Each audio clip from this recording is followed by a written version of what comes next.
La 71e Assemblée générale des Nations unies s'est ouverte hier à New York au Palais de Verre. Au-delà du thème « Les ODD, une impulsion universelle pour transformer notre monde », la rencontre planchera autour de la sécurité et de la résolution des crises à travers le monde. Les chefs d'État ont commencé à prendre la parole devant cette Assemblée générale. Le reportage de nos envoyés spéciaux Arthur Ouedraogo, Jean-Emmanuel Ouedraogo. C'est le grand rendez-vous annuel des pays du monde. 193 États, une seule tribune. À cette 71e Assemblée générale des Nations unies, ce sont les objectifs du développement durable qui sont en vitrine.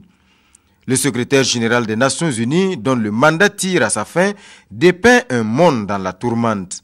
Yémen, Syrie, Afghanistan, le Sahel africain, la Palestine, la péninsule coréenne, autant de foyers de tension et la liste est loin d'être exhaustive. À cela, il faut ajouter le phénomène de radicalisation. Et concernant l'environnement, le secrétaire général des Nations unies appelle à la mise en œuvre de l'accord de Paris avant la fin de l'année. Il reste encore 26 signatures à réunir, c'est l'avenir de la planète qui est en jeu.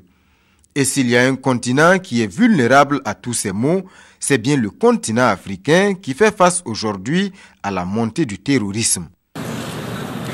La Somalie, la Libye, le Mali, le Tchad, le Sahel dans son ensemble sont gravement déstabilisés et le péril cherche à se répandre sur l'ensemble du continent.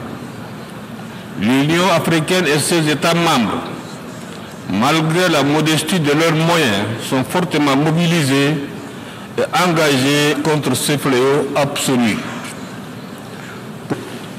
Les énormes sacrifices consentis par la Misali de P4, la mise en place de la force mixte multinationale par les États du bassin du lac Tchad et le Bénin pour combattre le groupe terroriste Boko Haram, l'institution de groupes de G5 Sahel servant de cadre de coopération en matière de sécurité et de lutte contre toutes les menaces transfrontalières au pays du Sahel.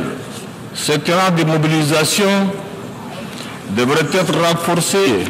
Pour ce faire, le président Bi appelle les partenaires de l'Afrique à délier les cordons de la bourse pour contribuer au Fonds africain de lutte contre le terrorisme créé en juillet dernier à Kigali.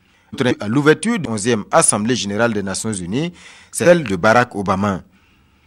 Pour sa dernière allocution à cette tribune, le président américain évoque le paradoxe d'un monde plein d'incertitudes, de malaise et de discorde, malgré un contexte de progrès et de développement rapide des techniques et des moyens de communication.